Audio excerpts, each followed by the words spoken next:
چودہ صدیاں پہلے اللہ نے انسانیت کی ہدایت کے لیے قرآن اتارا. اس نے ہدایت کی کہ قرآن کو سن کر رہنمائی حاصل کرو. اپنی تنزیل سے روز حشر تک یہ الہامی کتاب انسانوں کی رہنمائی کا واحد ذریعہ رہے گی.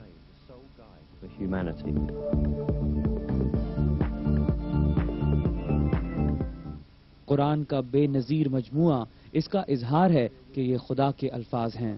اس کے ساتھ قرآن میں ایسے موجزانہ صفات ہیں جو یہ ثابت کرتی ہیں کہ یہ خدا کی نازل کردہ وحی ہے.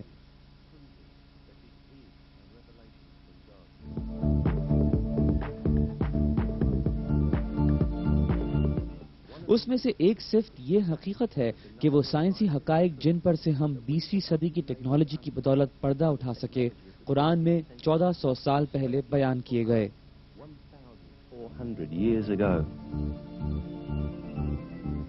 ظاہر ہے قرآن سائنس کی کتاب نہیں ہے. بہرکیف بہت سے سائنسی حقائق جن کی قرآن میں انتہائی گہری وضاحت کی گئی صرف 20ویں صدی کی ٹیکنالوجی کی مدد سے دریافت کیے جا سکے.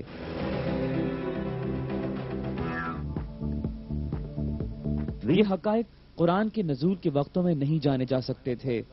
یہ اس کی مزید شہادت ہے کہ قرآن اللہ کا کلام ہے.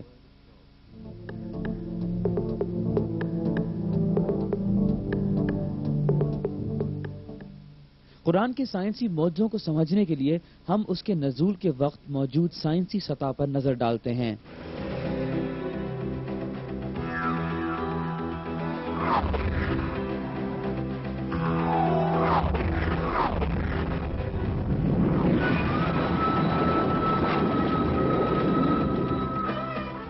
ساتویں صدی میں جب قرآن نازل ہوا عرب معاشرہ بہت بے بنیاد عقائد رکھتا تھا. وہ کائنات کی واقفیت سے قاصر تھے.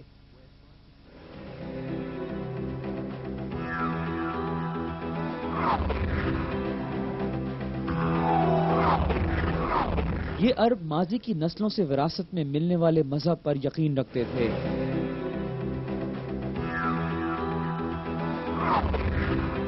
مثلا انہوں نے فرض کیا ہوا تھا کہ صرف پہاڑ آسمانوں کو سہارا دیے ہوئے ہے. یہ کہ زمین ہموار ہے اور پہاڑ اس کے کناروں پر موجود ہیں. یہ سمجھا جاتا تھا کہ یہ پہاڑ ستون ہیں جنہوں نے اتنے اونچے آسمان کو اٹھایا ہوا ہے.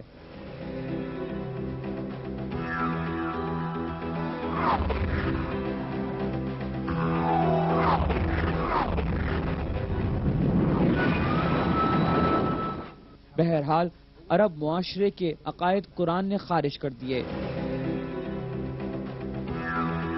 مثلا یہ آیت کہ اللہ وہ ہے جس نے آسمانوں کو بغیر کسی سہارے کے بلند کیا. قرآن نے اس کو باطل کر دیا کہ پہاڑ آسمانوں کو سنبھالے ہوئے ہے. اکثر اوقات بہت سے دوسرے موضوعات پر ایسے حقائق بیان کیے جن کا اس وقت کسی کو علم نہیں تھا.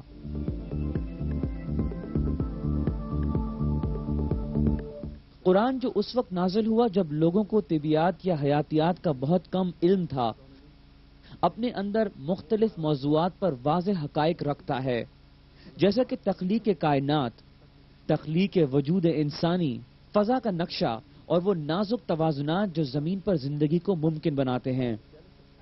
آئیے اب ہم چند سائنسی حقائق پر نظر ڈالتے ہیں جو قرآن پاک میں بیان کیے گئے ہیں.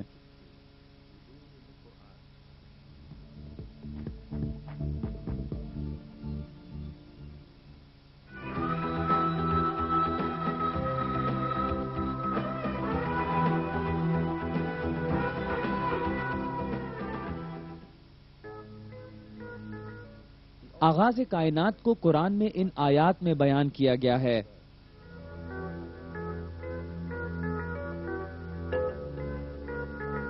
وہ اللہ ہی ہے جس نے زمین اور آسمانوں کو پیدا کیا. موجودہ عہد کی سائنسی معلومات قرآن میں دی گئی اس خبر سے پوری طرح متفق ہیں۔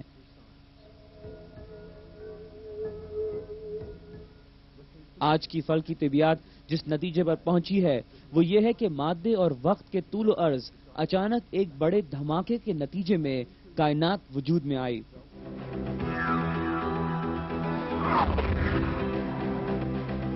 اس واقعے نے جو بگ بینگ یا عظیم دھماکہ کہلاتا ہے پوری کائنات کو 15 کھرب سال پہلے پیدا کیا اور ایک واحد نقطے کے دھماکے سے عدم سے وجود میں لایا۔ جدید سائنسی حلقے اس پر متفق ہیں کہ عظیم دھماکہ کائنات کی ابتدا کا واحد تشریح ہے اور یہ کہ کائنات کس طرح وجود میں آئی۔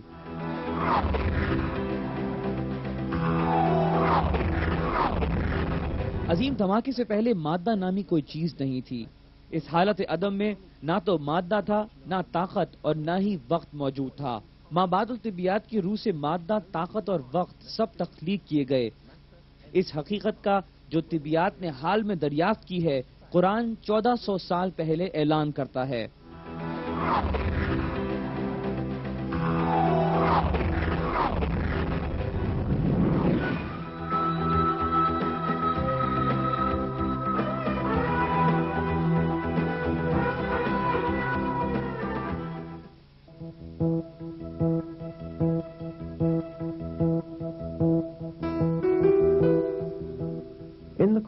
قرآن میں جو 14 صدیوں پہلے نازل ہوا، جب فلکیات کے خیالات قدیمی تھے، کائنات کا پھیلاؤ اس طرح بیان کیا گیا۔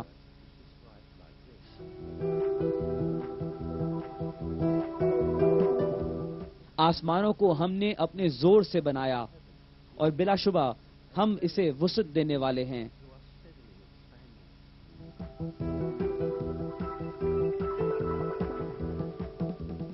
آسمانوں کا لفظ جیسا کہ اس آیت میں بیان کیا گیا ہے، قرآن میں بے شمار جگہ خلا اور کائنات کے معنوں میں استعمال ہوا ہے۔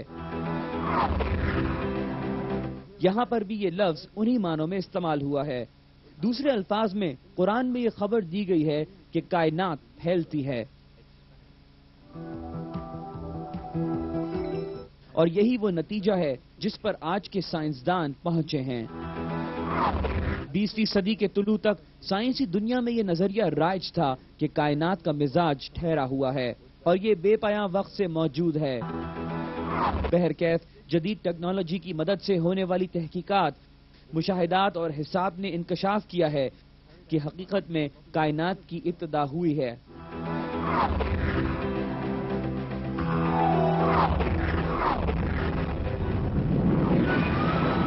صدی کی ابتدا میں ایک روسی ماہر طبیعیات الیگزینڈر فریڈمن اور بیلجیم کے ماہر فلکیات جارج لیمیٹرن نے واضح حساب لگایا کہ کائنات مستقل حرکت میں ہے اور یہ مستقل پھیل رہی ہے۔ یہ حقیقت 1929 میں مشاہداتی اعداد و شمار سے بھی ثابت ہو گئی۔ آسمان کے دوربین سے مشاہدے کے دوران ماہر فلکیات ایڈورڈ ہبل نے دریافت کیا کہ ستارے اور کائنات مستقل ایک دوسرے سے دور جا رہے ہیں۔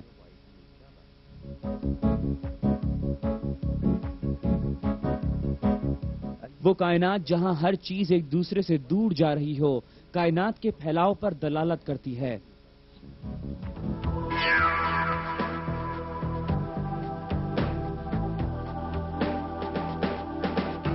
جو قرآن میں اس وقت سمجھایا گیا تھا جب اسے کوئی نہیں جانتا تھا، کیونکہ قرآن پاک اللہ کا کلام ہے جو کائنات کا خالق اور حاکم ہے۔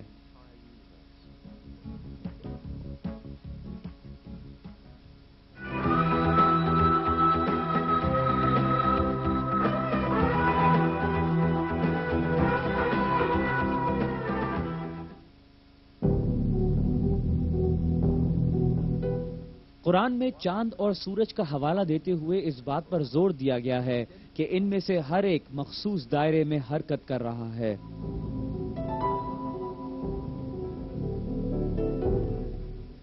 وہی ہے جس نے رات اور دن کو تخلیق کیا، جن میں سے ہر ایک اپنے مدار میں تیرتے پھرتے ہیں۔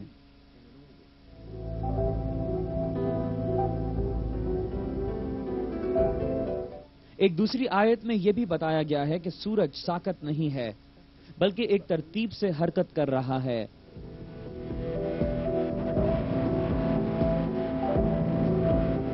اور سورج کے لیے جو مقرر کردہ راہ ہے وہ اسی پر چلتا ہے. یہ ہے مقرر کردہ قادر مطلق اور با علم اللہ کا.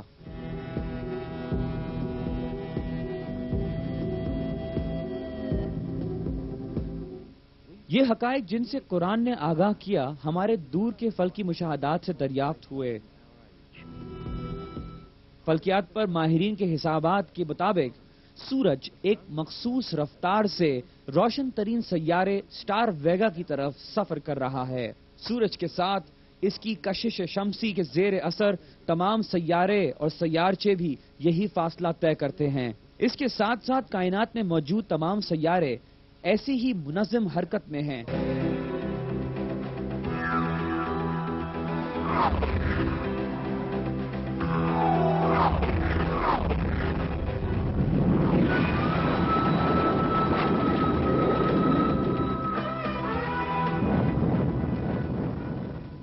اس طرح کی گردشوں اور راستے سے بنی ہوئی ساری کائنات قرآن میں اسی طرح کندہ کی گئی ہے.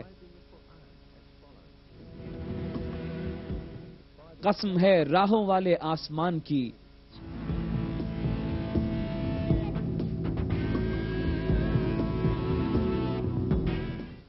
مجموعی طور پر کائنات میں 200 کھرب کہکشائیں ہیں اور ہر ایک میں 200 کھرب ستارے ہیں. زیادہ تر ستارے سیارے رکھتے ہیں. بہت سے سیاروں میں سیارچے ہیں. یہ تمام آسمانی اجسام شمار شدہ مدار میں حرکت کرتے ہیں. لاکھوں سال سے ان میں سے ہر ایک اپنے دائرے میں مکمل ہم آہنگی سے تیر رہا ہے اور دوسروں سے مربوط ہے.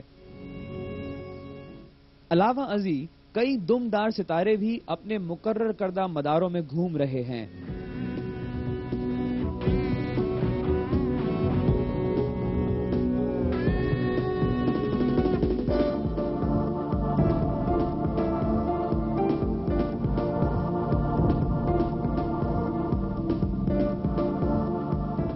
یہ مدار صرف آسمانی اجسام تک محدود نہیں ہے بلکہ کہکشائیں بھی مقرر شدہ منظم دائروں میں گھوم رہی ہیں. اس حرکت کے دوران کوئی فلکی جسم نہ تو ایک دوسرے کے مدار سے گزرتا ہے اور نہ ہی ٹکراتا ہے.